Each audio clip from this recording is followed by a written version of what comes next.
আমরা কিন্তু কোনো প্রোডাক্ট সেল করতেছি না, এআই এজেন্ট সেল করতেছি না, আমরা অন্য কোনো কিছু সেল করতেছি না। আপনি যদি সমস্যার সমাধান ছাড়া অন্য কিছু সেল করতে চান, এটা এখন কি স্পেসিফিকেশন আছে, আপনার এআই এজেন্ট কত নোড ইউজ করে, এটার পিছনে আপনি মনে করেন চ্যাট জিপিটির 5 মডেল ইউজ করতেছেন যেটার খরচ হলো এত, এইগুলা ক্লায়েন্টরে বুঝায়া কোনো লাভ নাই। ফেসবুক আর হোয়াটসঅ্যাপ এটা বাদ দেন, মাথা থেকে বের করে দেন, এটা ছাড়া চিন্তা করেন। ফেসবুক আর হোয়াটসঅ্যাপ যদি ক্লায়েন্ট পান, এটা হলো বোনাস ক্লায়েন্ট, মানে এটা আপনার কোনো মানে এটা দিয়ে আপনি কোনো বড়লোক হতে পারবেন না এআই অটোমেশন থেকে। যারাই সবার তো আর প্ল্যান না যে এটা নিয়ে বিজনেসে ঢুকবেন, বাট যাদের প্ল্যান আছে যে এটা নিয়ে বিজনেস করবেন, তাদেরকে একটা জিনিস বলে রাখি, যেটা যদি আপনি এখন এটা মাথায় না রাখেন তাহলে সেল করাটা আপনার জন্য কঠিন হয়ে যাবে। আপনি চিন্তা করবেন যে সেল, আমরা এখন কি কি সেল করতেছি অ্যাকচুয়ালি, বলেন তো একজন, আমরা অ্যাকচুয়ালি কি সেল করি? সার্ভিস। সমস্যা। সমস্যা, সমস্যার সমাধান সেল করি, মানে ফেরদৌস ভাইয়ের জি, উত্তরটা ঠিক আছে, মানে সার্ভিস। কেউ একজন সমস্যায় আছে, হ্যাঁ, সেটা উত্তরণ করার জন্যই তো সে সার্ভিসটা নিবে। হ্যাঁ, মানে তাহলে আমরা সেল করতেছি অ্যাকচুয়ালি সমস্যা সমস্যার সমাধান আর কি। সমাধান। আমরা কিন্তু কোনো প্রোডাক্ট সেল করতেছি না, এআই এজেন্ট সেল করতেছি না, আমরা অন্য কোনো কিছু সেল করতেছি না। আপনি যদি সমস্যার সমাধান ছাড়া অন্য কিছু সেল করতে চান, এটা এখন কি স্পেসিফিকেশন আছে, আপনার এআই এজেন্ট কত নোড ইউজ করে, এটার পিছনে আপনি মনে করেন চ্যাট জিপিটির 5 মডেল ইউজ করতেছেন যেটার খরচ হলো এত, এইগুলা ক্লায়েন্টরে বুঝায়া কোনো লাভ নাই।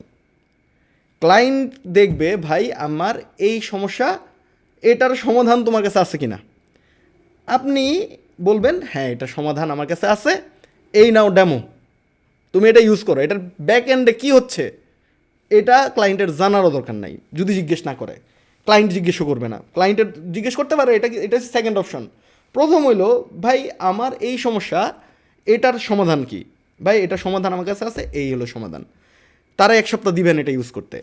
এখন যখন আমি এই যে এখন একটা কথা বললাম 1 সপ্তাহ দিবেন ডেমো ইউজ করতে, এখন এটার জন্যে আপনি তখনই দিতে পারবেন যখন আপনি সেম ক্যাটাগরির ক্লায়েন্টের কাছেই আপনি বারে বারে যাবেন। আপনার ক্লায়েন্ট যদি একবার হয় হসপিটাল, আরেকবার যদি হয় রেস্টুরেন্ট, আরেকবার যদি হয় স্কুল, তাহলে আপনি কিন্তু তাকে ডেমো দিতে পারবেন না, কারণ তার রিকোয়ারমেন্ট অনুযায়ী প্রত্যেকবার আপনার একটা ওয়ার্কফ্লো বানায়া তারপরে এটা তাকে দেওয়া আপনার পক্ষে সম্ভব হবে না। তার মানে আপনার প্রথম একটা ইন্ডাস্ট্রি সিলেক্ট করতে হবে যে ওকে আমি এই ইন্ডাস্ট্রির প্রবলেম সলভ করব। এখন কে কোন ইন্ডাস্ট্রিতে আছেন এটা তো আপনারা ভালো জানেন। আপনি আপনার ইন্ডাস্ট্রি যেটার ব্যাপারে আপনার সারা জীবনে, মানে যার এজ যতটুকুই হয়েছে এই জীবনে যে যেটা করছেন, তার তো ওই ইন্ডাস্ট্রির ব্যাপারে সবথেকে বেশি আইডিয়া আছে। আপনি চিন্তা করবেন আচ্ছা আমি যেই ইন্ডাস্ট্রিতে আছি, এই ইন্ডাস্ট্রিতে কী এমন প্রবলেম আছে। ফেসবুক আর হোয়াটসঅ্যাপ এটা বাদ দেন, মাথা থেকে বের করে দেন, এটা ছাড়া চিন্তা করেন। ফেসবুক আর হোয়াটসঅ্যাপ যদি ক্লায়েন্ট পান, এটা হলো বোনাস ক্লায়েন্ট, মানে এটা আপনার কোনো মানে এটা দিয়ে আপনি কোনো বড়লোক হতে পারবেন না এআই অটোমেশন থেকে। এরপরে আপনি চিন্তা করবেন আচ্ছা আমার ইন্ডাস্ট্রির কী এমন প্রবলেম আছে যেটা আমি সলভ করতে পারবো, আর এই প্রবলেমটাতে সবাই আছে। দেন আপনি এই প্রবলেমটা সলভ করে, আপনি পার্টিকুলার যদি আপনার প্রবলেমটা সলভ হয় স্কুল, তাহলে আপনি স্কুল ভিজিট করতে থাকেন যে আপনাদের স্কুলে তো এই সমস্যা আছে, আমার কাছে এই একটা প্রোডাক্ট আছে যেটা আপনাদের এই সমস্যাটা সমাধান করতে পারবে। আপনি যদি চান আমার প্রোডাক্টটা আপনি 1 সপ্তাহ ডেমোতে ইউজ করেন, ওরে দেন 1 সপ্তাহ ফ্রিতে ইউজ করতে। যদি এটার পিছনে আপনার 500-1000 টাকা আপনার খরচ হয় হোক, সমস্যা নাই। এতে করে কি হবে, সে 1 সপ্তাহ ইউজ করার পর সে যদি বলে যে হ্যাঁ প্রোডাক্ট তো খুব ভালো, তাইলেও আপনার লাভ, আপনার সেল হবে। সে যদি বলে এটার মধ্যে যদি এটা থাকতো এটা থাকতো এটা থাকতো, তাহলে আমার এটা ভালো হতো। দেন আপনি কি করেন, এই এজেন্টের মধ্যে আপনি এই ফিচারগুলো আবার অ্যাড করেন, অ্যাড করে তাকে আবার দেন। আরও 5টা স্কুলে যান, স্কুলে যেয়ে তাদেরকে দেন এটা ইউজ করতে। দেন যখন 1 সপ্তাহ পরে আপনার প্রোডাক্ট যখন পারফেক্ট হয়ে যাবে, আর সেও এটার ইউজ করে এটার বেনিফিটটা যখন বুঝতে পারবে, তখন আপনি তার কাছে হিসাব করতে পারবেন টাকাটা কত চাইবেন। টাকাটা চাইবেন কিসের উপর বেস করে, আচ্ছা আমার এইটার কারণে তার কতটুকু টাইম সেভ হয়েছে অথবা কতটুকু টাকা বাঁচছে। আপনি যদি এটার উপরে ক্যালকুলেট না করে টাকা চান, যে এটার কারণে তার একটা এমপ্লয়ি সে ছাঁটাই করে দিচ্ছে, তার মানে তার মাসে 20,000 টাকা পাচ্ছে, তাহলে ভাই তুমি আমার মাসে মাসে 5,000 টাকা দিবা, সেট আপ চার্জ দিবা 20,000, কারণ এক মাসেই তো তোমার 20,000 যায়। অথবা সেট আপ চার্জ দিবা 50,000। কেন দিবা 50,000? কারণ তোমার বছরে একটা এমপ্লয়ির পিছনে যাচ্ছে হলো 4 লাখ টাকা, আর সেই জায়গায় তুমি 50,000 টাকা দিয়ে সেট আপ করবা, আর মান্থলি 5,000 টাকা, তোমার তো 4 লাখ টাকা আমি বাঁচাই দিলাম। যখন রিয়েলি দেখবেন তার টাকা এবং সময় বাঁচছে, তখন সে আপনাকে পে করবে। আর যদি পে না করে তাহলে আপনি বুঝবেন দুইটা জিনিস হয়েছে এখানে।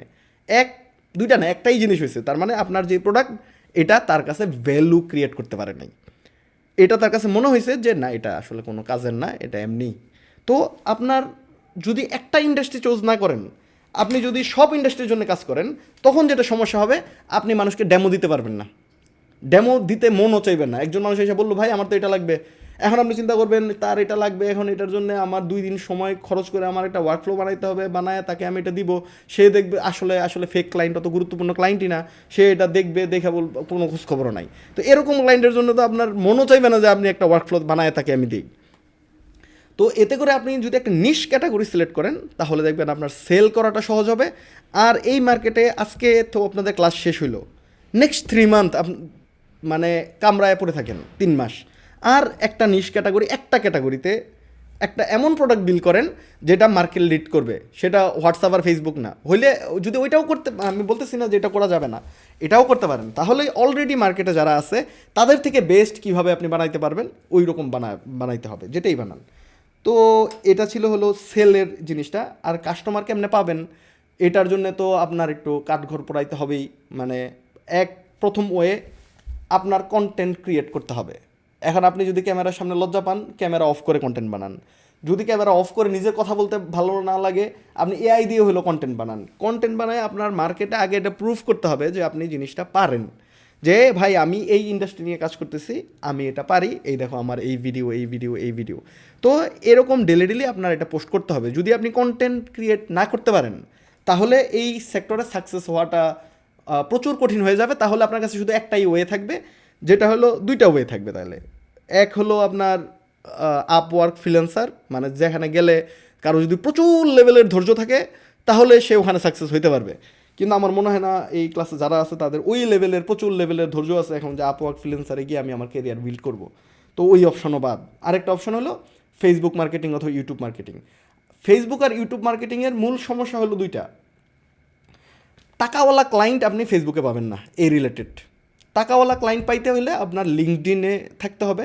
লিঙ্কডইনে প্রোফাইল রেগুলারলি আপনি কী কাজ করতেছেন, কীভাবে প্রবলেম সলভ করতেছেন, স্টোরি শেয়ার করতে হবে যে ওর কাজ করছি, ওর কাজ করছি। একটা ছোটো কাজই করেন সেটারও স্টোরি দিতে হবে। স্টোরি দেওয়ার কারণ কি, যখন আপনি 2 মাস একটা জিনিস নিয়ে টপিকে কথা বলবেন, যখন আপনার এখানে কেউ আসবে তখন দেখে সে বুঝবে যে আচ্ছা সে তো গত 2 মাস ধরে এটা নিয়েই কথা বলে, সে এর আগে দেখা যাবে হিস্ট্রি চেক করতেও যাবে না। তখন আপনার উপরে এই ট্রাস্টটা আসবে, আচ্ছা সে এই লোকটা তো এটাই করে। আর ফ্রাস্ট্রেটেড হবেন না, একটু ধৈর্য ধরবেন, মানে আল্লাহর উপর ভরসা করে সৎ অনেস্ট হিসাবে হালাল ওয়েতে যেন টাকা ইনকাম করা যায় ওইটার একটু চেষ্টা করতে হবে আর কি।